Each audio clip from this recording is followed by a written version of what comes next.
Черно море е едно от 4-те морета, наречено на английски с цветовите термини. Другите са Червено море, Бяло море и Жълто море.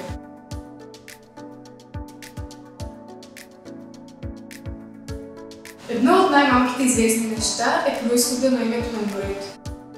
Има много теории за това как морето е получило името си. Според някои, преди да бъде наречено Черно, е било познато като враждебно море, най-вече заради наличието на диви племена по бреговете.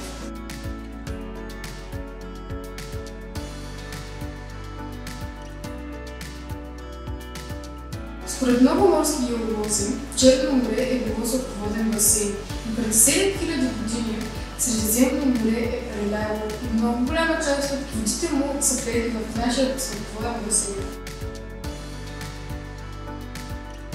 Историите твърдят, че Ноевият ковчег е заседнал на планина Арарат в Турция, когато потопът е свършил. Българският остров Свети Тома също се нарича Змийски остров, защото във водите около него живеят сивите водни змии.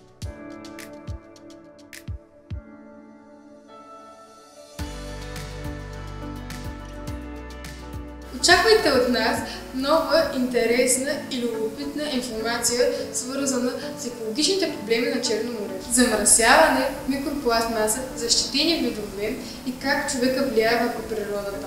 До нови срещи!